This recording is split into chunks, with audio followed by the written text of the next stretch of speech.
Hey everybody, this is the Canadian Witch. My mouth is hurting like hell. Okay, a girl, Sara Jones, contacted me and asked me if I would do a request video by answering her survey. So, first question, well, just to say first, they created the survey after watching Honey, We Shrunk Ourselves, the movie.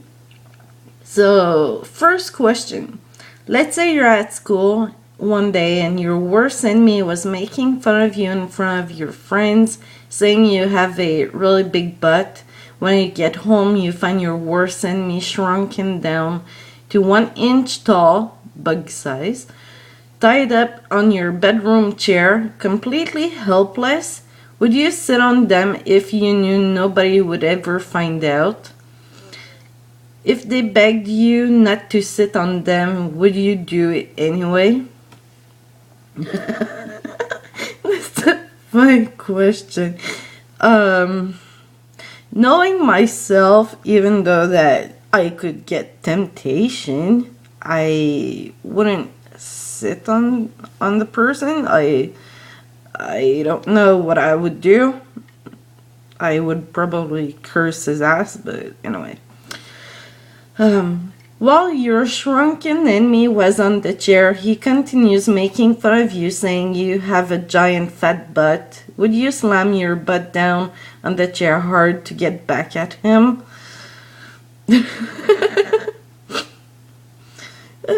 Temptation is still there. Until now, no, I wouldn't. Till now. So let's say you're really mad at your shrunken enemy and you are sitting on them to punish them. Now your shrunken enemy is begging you to get off, saying he can't breathe. Would you care? As much as temptation, I would stand up, as I wouldn't kill anybody.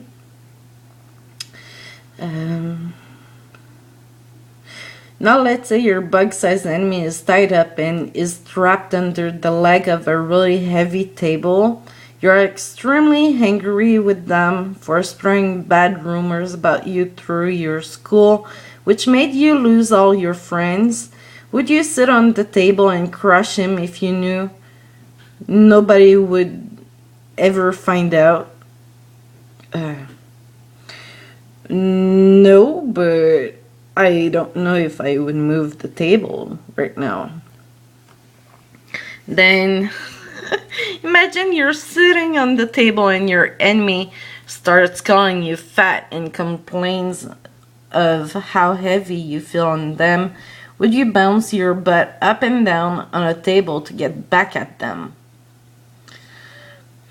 Well, seems that it wouldn't have killed it by sitting on the table, so at that point, why not?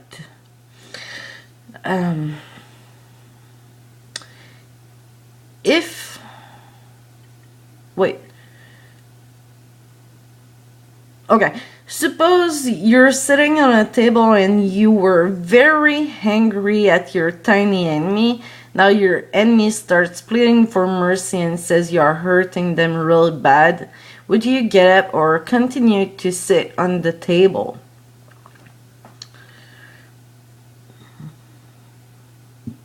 I would probably get up and say that it must hurt him as much as I would be hurt by the words and actions. Okay. If you're really mad at your 1 inch tall enemy and you could do anything you wanted them to,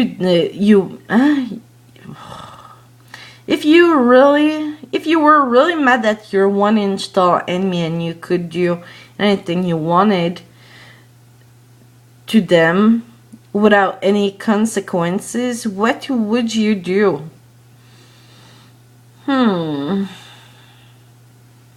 Curses ask for eternity to remain small until he understands his lesson. Suppose you're at your house and your worst enemy walked into your room and started arguing with you.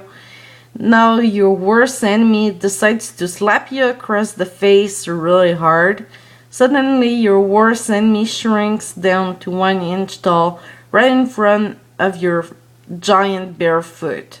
What would you do to get back at them?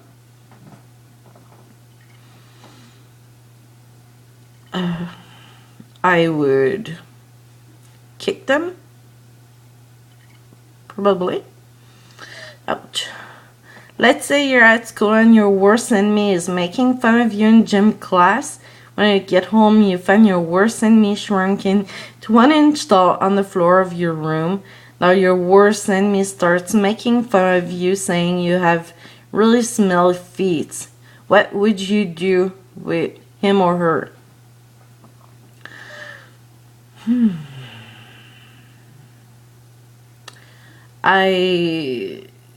At that point, like after all that, I think I would be in a revenge mode, and I'd be getting something like onions or garlic and rub it under my feet and stick it around him or her. Let's say, no, okay, I already said that one.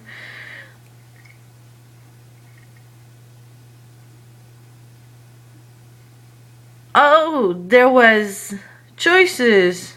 Okay. I'm sorry. I just thought there was choices for this one. Okay, so erase that. Okay. I would make him smell my smelly gym socks.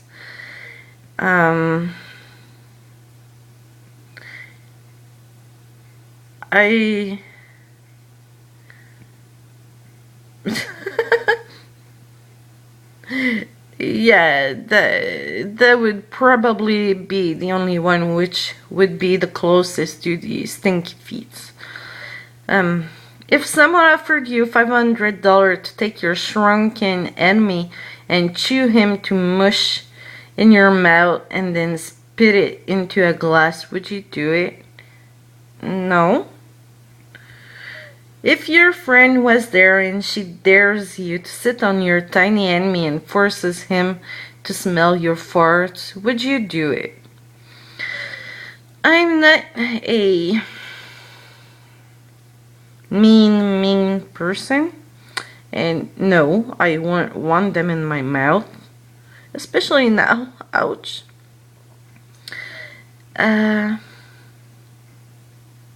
If you were going to the bathroom and suddenly you noticed your 1 inch tall enemy was trapped in the toilet while you were using it and was begging you to get them out, what would you do?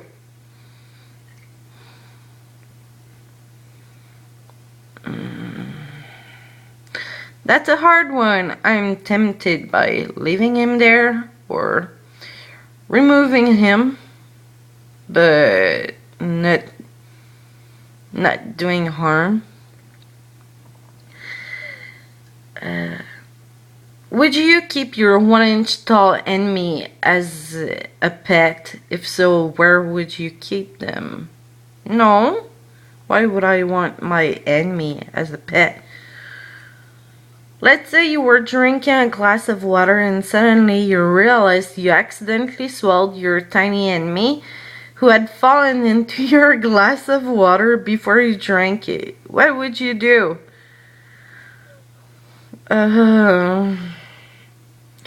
Honestly, I don't know, because I truly hate to throw up, like, to the extreme.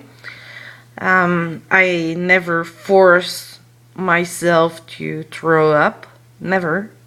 So, I don't know what I could say to that one. Maybe I'd have to poop it. and I hope you're still alive. Okay, last question. Explain in detail, what would you do with me if I was shrunk into 1-inch tall in your room and you're really hating me for whatever reason? I don't know. I know you don't know me, but let's pretend you really wanted to hurt me. What if I was making fun of you from the floor and said your feet stink really bad? Would you force me to kiss and lick your smelly bare feet? Maybe that's tempting, but still, I'm not the mean type of person. So, so yeah, that's my response to the imagination survey. It's a great survey. It's just that in my dreams, yeah, I would do many bad things, but as me being me, I couldn't really hurt someone. I am really not like that. So yeah, so Sarah Jones, that was your survey for you. I hope you still enjoyed it. Maybe it's not answers you were hoping for, but anyway, take care. Please be. Bye.